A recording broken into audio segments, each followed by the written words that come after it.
We are learning more details about FBI Director James Comey's decision to send a letter to Congress about newly discovered emails in the Hillary Clinton investigation.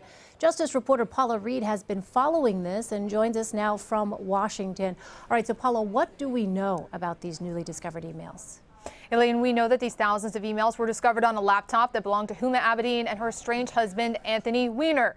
Now, Huma Abedin had an email address that was connected to Hillary Clinton's private server. So any emails, either original emails or metadata of copies of emails that exist on that laptop using that email are technically within the bounds of the FBI's criminal investigation into whether or not classified information was mishandled when Secretary Clinton chose to use a private server. Now, one might ask, how did they discover these? You may remember that Anthony Weiner is currently under federal investigation for sexting with an underage girl. As part of that investigation, they confiscated several devices, including this laptop, which is when they stumbled upon these emails.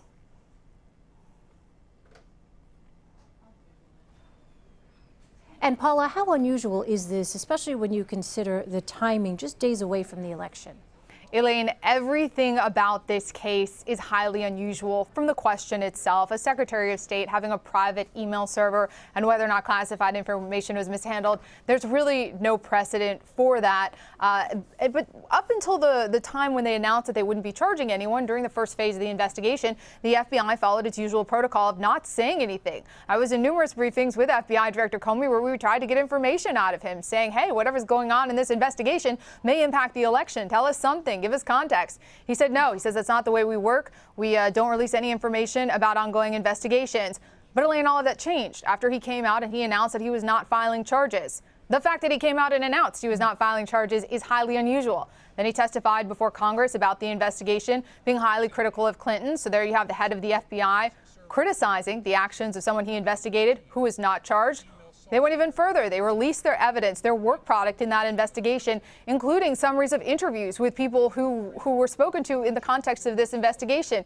Elaine, that's very unusual. You don't want people to worry when they speak to the FBI that whatever they say could eventually be made public. And then, of course, another unusual step this week, sending an ambiguous letter to Congress to notify them of an update to Director Comey's previous testimony that the investigation was closed. Everything about this case is unusual, and I don't expect that to change as it goes forward. Well, what about Attorney General Loretta Lynch, Paula? Has she weighed in on this decision?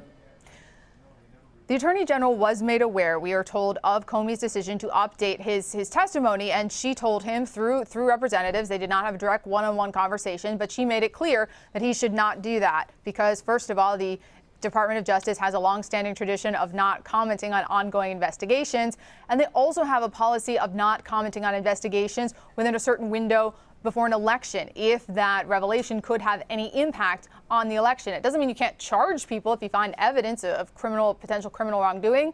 But in this case, Director Comey split with his boss, the head of the Department of Justice, and the Attorney General, and a long-standing precedent not to do this kind of thing.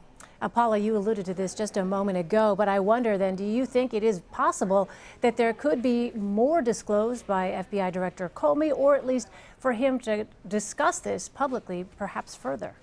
Anything is possible. He's under intense bipartisan pressure to come out with more information. Republicans want to know, well, what do you have? Do you have classified information that you found? Could someone be charged?